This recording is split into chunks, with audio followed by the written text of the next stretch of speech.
Magandang araw po sa inyong mga kababayan. Nandito po ulit ang inyong lingkod, si JP Bentong TV. Naalala niyo po ba ang pamilyang nakatira sa bahay na trapal? Muli ko silang binalikan. May dahilan, hindi para sa views kundi sa kabutihan. Isang ngiti, isang tulong na totoo. Maliit man sa iba, malaking bagay na sa tao. Sa bawat pamilyang natutulungan, may pag-asang muling binubuo. Hindi lang bigay kundi pagmamamalasakit, pag-ibig na walang kapalit. Kung sama Yung kanilang bahay, mga kababayan, malaki yata yung pinagbago. Parang luminis. Napansin natin, hindi gaya ng ating pagpasok dati. Wala na nag-uuling. Tapos ito, parang nilinisan.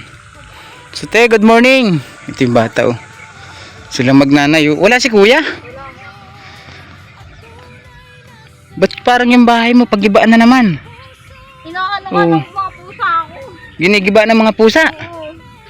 Ba't may bangas yung anak mo sa mukha, oh? Ha? May bangas. Pag minsan nagtitinda kami, nangangalat nga. Ano nga ang pangalan nitong anak mo? Griselda. Si Ate Griselda, may bangas sa mukha. Ano yan, baby? Yung bangas mo sa mukha? Oo, siguro yung Ah. niya doon sa pangunguhan ng kakong. So magnanay lang kayo dito ngayong umaga? Asan si kuya? Trabaho. Umuwi siya dito? Hmm. May ilang linggo na si kuya sa trabaho nga niya? May isang buwan na ba? Wala pa. Meron na yan. So yung asawa po kasi niya, mga kababayan, nagtatrabaho na sa buhanginan, ano? So napansin ko hindi na siya nag-uuling. Tagal na. Oo. Dahil yung kanya pong ulingan, mga kababayan, tila napapantay na yung lupa. Tapos ito medyo parang luminis. Sino naglinis dito? Ha? Sino naglinis? Yan. Minsan ako. Ah. Kataas ko Ayan. magtinda ng kangkong. Kahit na sabihin na ikay mahirap at yung bahay mo ay ganito, magwalis para malinis. Bali si Ana, Ate Ana, no? Bali si Ate Ana lang po yung naabutan ko rito, mga kababayan. Wala po kasi si tatay, nasa trabaho daw po. Magnanay lang sila. So dito ba natutulog si kuya, ang asawa mo? Pag minsan. Pag minsan lang. Bakit pag minsan? Huh? Pag minsan, asan siya natutulog? Sa barak. Sa barracks. Mapansin po ninyo yung kanilang bahay, mga kababayan, talaga pong gawa po sa trapal. Kakaawa po yung kanilang sitwasyon dito. Tawag dito, hindi ba nagpaplano si kuya na lumipat kayo sa bahay talaga? Nababasa nga yung damit. Mm. Sisira yung mga kagamitan ko. Huwag mo naman pagpagan. Tawag dito itong bahay na to, hindi, anong plano ni kuya rito? Gusto ba niyang ipaayos to? Ang mahirap po kasi rito sa kanilang mga kababayan, wala po silang lupa. Ito pong tinatayuan ng kanilang bahay dito. Pero alam naman kami nung may lupa. Nung may lupa na kayo nakatira dito. Ay paano halimbawa kayo magpatayo ng bahay talaga? Papayagan ba kayo? Pag naman siguro daw. Taga saan ang may-ari ng lupa nito? Tagadulo lang. Taga dulo. May ilang taon na kayo nakatira dito? Ba, siguro mga mahigit 23 years na kami dito. Nasa 23 years na. Yan po, mga kababayan, nasa 23 years na po silang nakatira dito sa bahay na trapal. Isipin nyo yung almost 20 years. Tapos ito, may kasama pa silang bata na maliit. Yung po kasing bahay nila po dati ay ito raw po, mga kababayan. So itong bahay nila nasa poste ng Meralco yata to. ay nagiba din po ito, gawa daw po nung bumagyo. So na wash out dahil gawa din lang po siya sa light materials na trapal. Kaya po ay lumipat sila dito, bumili ulit sila ng trapal. Bali ganun din po yung sitwasyon, trapal pa rin po. Sabi ni kuya, hindi ra po siya makapagpagawa ng bahay dahil po ay sa sobrang hirap nga ng buhay. Yung kanyang hanap buhay dito dati, nung makita natin sila ay nag-uuling, pero hindi natin siya naaktuhan sa pag-uuling. Minsan lang tayo nakaabot dito na may gatong na yung kanyang ulingan, pero yung nakita talaga natin kanyang permanenteng hanap buhay nung time na yun. Buti at may trabaho na pala siya ngayon. Ano ate? Sinong nagpasok sa kanya dun sa kanyang trabaho ngayon? Dati na niya naaman yun. Balik kinuha ulit siya. Anong trabaho niya ron? Taga-sako? Kasama din sa deliver? Sasaligsig din ng buhangin. Yung mga pang finishing? Magkano ang sweldo niya doon? 500 lang. 500 isang araw. Maganda na yun. Maintain na yung kanyang ini-income. Hindi kagaya dati na pag walang uling, walang kita. Pag walang basura, walang kita. Tapos ikaw, tuloy-tuloy pa ba yung pagkakangkong mo? Minsan yun, nakuhanga. Yun, nagkagwalis nga yung anak ko. Simula nung siya'y naligo doon. Saan? Doon, parang doon sa mayroong hawak. Diyan sa papuntang nanay mo. Nanguha kami ng kangkong. Wala man dun tubig ako napapansin. Hindi, may kangkungan doon sa parang simbahan. Ay, yung malaki dito sa kwan. Oo. Yung malaking bahay. Kalampas. I-stack naman ang tubig kasi doon. Pinukuha namin. Yun, nakaubos naman kami. Yun yung binibenta nyo. Binili namin pagkain. May bigas pa kayo ngayon? May bigas pa kayo? Binigay ko na doon sa nanay ko. Binigay mo na sa nanay mo? Ba't ang nanay mo? May sakit kasi yan. Hindi nakapaghanap buhay. Hindi siya nakapaghanap buhay. Asan siya ngayon? Hindi sa baba. Kami naman na nawalan ng bigas. Kayo nawala ng bigas dahil binigay mo sa nanay mo. Yun po mahirap. Wala na nga silang bigas. Ibinigay din niya sa nanay niya dahil yung nanay niya hindi rin daw po makapaghanap buhay. Yung nanay po niya, mga kababayan, isa rin po sa ating na vlog, si Nanay Bilin, yung nagtitinda na, tama ba? Nanay Bilin, yung nagtitinda ng tuyo. So atin pong babalikan din ito mamaya, mga ka-idol.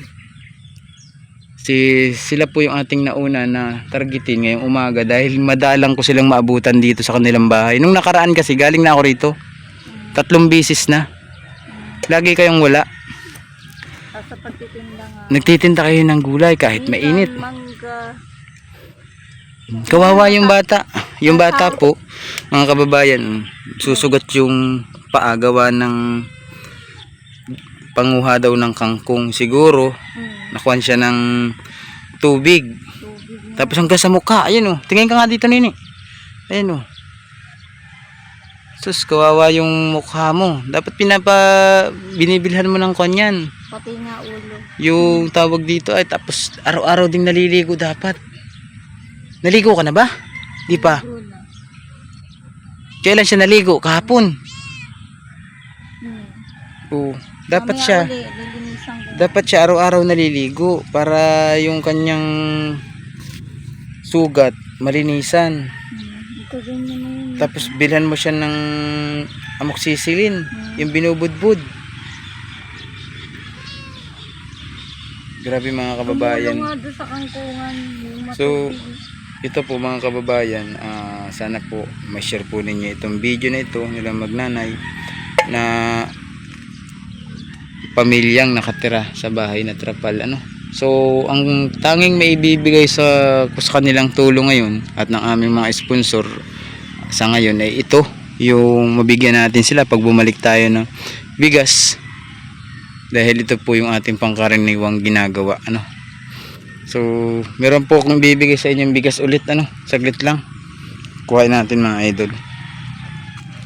Dito po kasi dati sila naabutan nating naghahanap buhay ay uling. Ito po yun, niluluto nila itong lupa na to para siyang ipantaklob. Ayan, pare koy, meron po tayong ngayong bibigyan ulit. Binalikan natin itong pamilyang nakatira sa bahay na trapal, almost 20 years na, no? 20 years mahigit nakatira sa bahay na trapal. So ating bibigyan ng kaunting grasya para sa atin advokasya na pagbibigay ng tulong.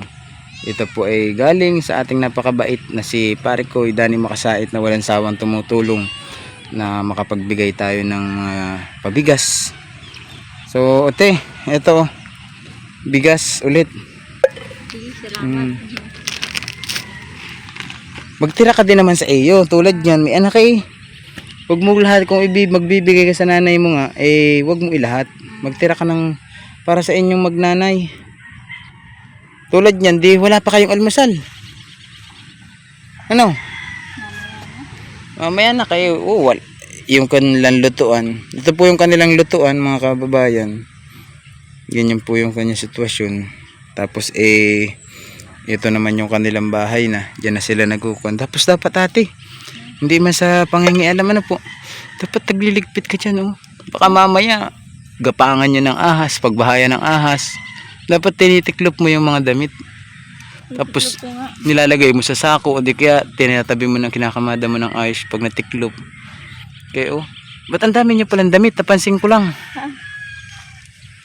Pag minsan nakakabenta kaming gulay, nabili kaming damit. Bumibili ka pa ng damit, tapos katambak naman.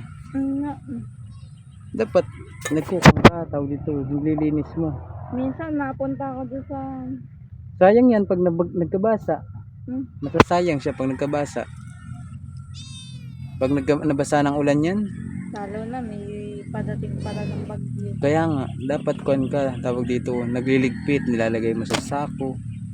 Para naman yung kuhan mo, may lumuag-luag. Ano? Tutulungan mo si mama, ano? Ate Criselda. Tama ba, Criselda, ano? Hindi, napapagod na rin yun. Hindi siya nagpasok, no? Napapagod nga at nanguhangan ng gulay. Ang problema ginagali siya sa pagkukuha ng gulay. Kasama-sama po kasi niya itong mga kababayan sa pagkuha ng gulay, paglako ng gulay. So sila pong magnanay nagtitinda ng kangkong. Yun naman pong kanyang asawa nagpapakuan dito sa buhanginan. Diyan siya kumbaga sa Bisaya naguhurnal, or sa amin naman sa Tagalog nagtatrabaho. Diyan siya mismo kumikita ng pera. Kasi dati po ang hanap buhay niya ay pag-uuling at saka pangangalakal ng basura. So hindi na ako magpakatagal, ano ha? Tapos hindi ko alam kung pupuntahan ko yung nandun sa kabila. Yan mga kababayan, ano po, sana po ay may share po ninyo ulit itong bahay na 20 years na pong isang pamilyang nakatira dito sa bahay na trapal. Almost 20 years na. Kumusta? Ako naman, nag-aarap buhay lang naman ako.